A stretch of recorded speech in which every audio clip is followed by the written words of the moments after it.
Boa tarde, 1h48 em Brasília. Estamos de volta com o Senado agora. Caberá ao Senado dar a palavra final sobre a indicação do jurista Luiz Edson Fachin para ministro do Supremo Tribunal Federal. O advogado paranaense é professor de Direito. O nome dele foi escolhido pela presidente Dilma Rousseff para a vaga deixada pelo ministro Joaquim Barbosa, que se aposentou no ano passado. Nesta quarta-feira, o presidente do Senado comentou a indicação. Quando se trata da indicação de um ministro do Supremo, o presidente do Senado é apenas igual a um senador. Eu vou votar como senador, eu não posso me manifestar como presidente do Senado. Eu acredito que o Senado ele vai votar com maturidade, vai sabatinar e vai votar com maturidade. E acho que a presidente deve estar convencida de todas as informações com relação ao seu candidato. A Comissão de Constituição e Justiça aprovou a proposta que muda a cobrança do ICMS no comércio eletrônico. O texto segue em regime de urgência para o plenário e pode ser votado ainda nesta quarta-feira. Hoje, o ICMS cobrado nas transações feitas pela internet ou pelo telefone fica com o estado de origem da mercadoria. A proposta aprovada pela Comissão de Constituição e Justiça transfere o dinheiro para o estado em que está localizado o comprador. O texto estabelece uma transição, de maneira que só em 5 anos o estado de destino terá 100% do valor a que tem direito. A mudança nas regras do ICMS no comércio eletrônico foi aprovada por unanimidade. Até os senadores de São Paulo votaram a favor. O estado terá perdas porque é um dos que mais concentram empresas de comércio virtual. Quero dizer que no caso de São Paulo, a perda de receita com relação à situação atual no primeiro ano será da ordem de 850 milhões de reais. Os demais senadores disseram que a proposta favorece o equilíbrio federativo. Ontem à noite, por exemplo, eu acabei comprando um negócio pela internet. Veio do Rio de Janeiro, um negocinho por fone de ouvido que tinha estragado. Entrei à noite, era 10, 11 horas da noite, fui lá, comprei e paguei.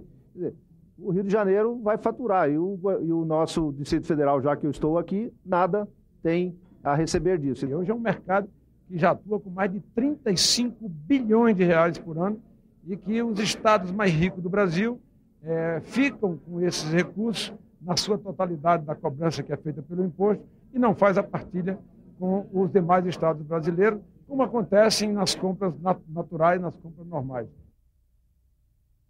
A Comissão de Constituição e Justiça aprovou também o projeto que limita a cobrança pelas companhias aéreas da taxa de serviço em caso de alteração de voo pedida pelo passageiro. A taxa é de 5% se o pedido for feito até 5 dias de antecedência e 10% nos demais casos. A proposta segue para a Câmara. Aumentar o comércio entre os 9 estados que fazem parte da Amazônia Legal. Esse é o principal desafio da Superintendência de Desenvolvimento da Amazônia, na opinião de Djalma Bezerra, responsável pela instituição. A área de atuação da Sudam, recriada em 2007, abrange 59% do território brasileiro. Segundo o superintendente da Sudam, para intensificar o comércio intrarregional, é preciso investir em estradas e conhecer melhor o que cada localidade produz. Os estados não conhecem, não sabem o que os outros estados da Amazônia compram, ou o que eles produzem. E também o problema da logística de transporte intra-Amazônia. Porque nós, na Amazônia, nos preocupamos durante muitos anos em nos ligar ao resto do país. Mas esquecemos um pouco de nos interligar. Djalma Bezerra também falou sobre ações voltadas para a produção de etanol. A Amazônia, que não pode plantar cana-de-açúcar devido a uma proibição do Banco Central, aposta na batata doce. Na Amazônia tem a terra. Nós temos a mão de obra, agricultura familiar, assentados do INCRA, desempregados, microagricultores, etc. Nós temos o equipamento, a máquina, temos o financiamento. Só nos falta os organizadores da produção. É uma alternativa para a questão do etanol na nossa região, que vem cobrir esse vácuo deixado pela política em relação ao etanol da cana, mas eu penso que não é só isso, ela vem potencializar essa atividade econômica para o resto do país. Já o representante do Ministério da Integração Nacional destacou que a prioridade é garantir que os recursos dos fundos regionais sejam investidos. Só nos últimos 4 anos foram 103 bilhões de reais para o Norte, Nordeste e Centro-Oeste. José Vanderlei Uchoa explicou ainda que é o Ministério quem cuida dos projetos que eram da alçada da extinta Sudam. O senhor falou que tem 180 projetos em liquidação. Eu queria um perfil desses projetos em liquidação. O que ainda é possível ser aproveitado? A questão da liquidação da antiga Sudam, ela foi encerrada com a inventariança, porque os projetos da Sudam foram transferidos para o Ministério da Integração e continuam hoje ainda sendo administrados, sendo acompanhados, supervisionados pelo próprio Ministério. 90% do estado do Amapá não tem saneamento básico. Então nós temos um dramático problema da urbanização nas capitais da região amazônica. E, assim, todos os investimentos eu vejo aquém. A Comissão de Serviços de Infraestrutura aprovou nesta quarta-feira 4 requerimentos para a realização de audiência pública.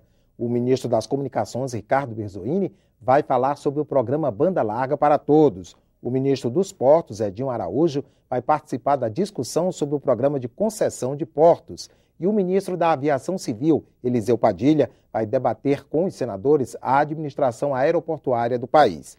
A outra audiência vai tratar de energia solar e terá representantes do Ministério de Minas e Energia e da Agência Nacional de Energia Elétrica, entre outros.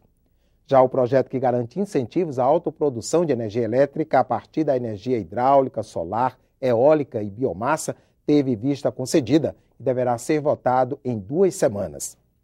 A meta do Brasil para os Jogos Olímpicos de 2016 no Rio de Janeiro é estar entre os 10 primeiros países no quadro de medalhas e nos Jogos Paralímpicos entre os 5 primeiros. O ministro do Esporte, George Hilton, esteve em audiência pública na Comissão de Educação.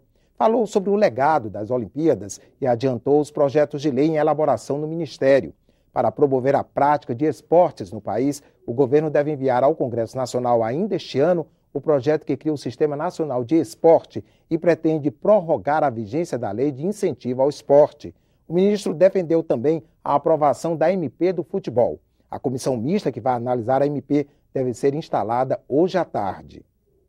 Nós entregamos aqui para o Congresso Nacional um texto que entendemos contempla tanto a necessidade dos clubes, do refinanciamento, mas também inaugura um novo momento do futebol brasileiro, exigindo contrapartidas desses clubes que iriam fazer uso desses recursos. O futebol, que é o grande espetáculo de todo o povo brasileiro, é também uma grande empresa e precisa aí se adequar à realidade de ter, sobretudo, uma gestão baseada na boa governança, o que permitirá, naturalmente, que a relação entre os clubes e o governo continue saudável. O Senado vai debater com especialistas da área médica o exercício da profissão de quiropraxista. Se aprovada na Comissão de Assuntos Sociais, a matéria segue para o plenário do Senado. O quiropraxista, eu tenho, inclusive já apliquei o problema da coluna, ele trabalha no sistema neuromúsculo-esquelético, ou seja, o neuro, o músculo e os próprios ossos. Que isso cria uma desordem quando ele não está em sintonia em toda a saúde da pessoa. E eles, com o manejo das mãos, do exercício, da distensão dos músculos, eles retiram a dor e conseguem fazer com que o paciente volte a andar e estar em normalidade. Há um conflito aí mais com os fisioterapeutas e alguns setores da medicina que entendem que não há necessidade. A audiência pública para diminuir ou diluir ou ajustar uma redação que não entre em conflito um setor com o outro. A Comissão de Direitos Humanos aprovou pedidos de audiências públicas e 6 projetos de lei, entre eles o que permite o apadrinhamento oficial de crianças. A proposta ainda vai ser analisada pela Comissão de Constituição e Justiça. O projeto permite que brasileiros e estrangeiros se comprometam oficialmente com o sustento total ou parcial de até 2 crianças, ou mais se forem irmãs. O apadrinhamento não interfere no exercício do poder familiar e não gera dependência, Pode ser feito por meio de contribuição mensal de dinheiro, bens ou serviços. Os senadores aprovaram ainda a realização de uma audiência pública com o tema Lei Áurea e terceirização, uma alusão ao que eles percebem como perdas de direitos causadas pelo projeto sobre a terceirização que está em votação na Câmara dos Deputados. Vai ser no dia 14 de maio uma audiência pública aqui no Petrônio Portela com o título Terceirização, revogação da Lei Áurea, ou seja, a volta ao regime de escravidão de brancos, de negros, de índios, todos ficarão sobre o tacão do serviço sem direitos que manda a CLT e a própria Constituição. O debate e a aplicação das recomendações feitas pela Comissão da Verdade serão acompanhados pelo Senado. Concluído no ano passado, o relatório da CNV apresenta propostas que dependem do Congresso Nacional, como o aperfeiçoamento da legislação para tipificar crimes contra a humanidade. O acompanhamento será feito pela Subcomissão Permanente de Justiça de Transição, vinculada à Comissão de Direitos Humanos e instalada hoje. O presidente será o senador João Capiberibe. O plenário deve concluir hoje a votação dos destaques ao Marco Legal da Biodiversidade. Um deles é o que define a partir de quando deve valer a isenção da repartição entre as comunidades tradicionais de benefícios do produto acabado. Também na pauta de hoje está o projeto que trata do indexador das dívidas de estados e municípios com a União. O Senado agora termina aqui. Continue com a nossa programação. Boa tarde.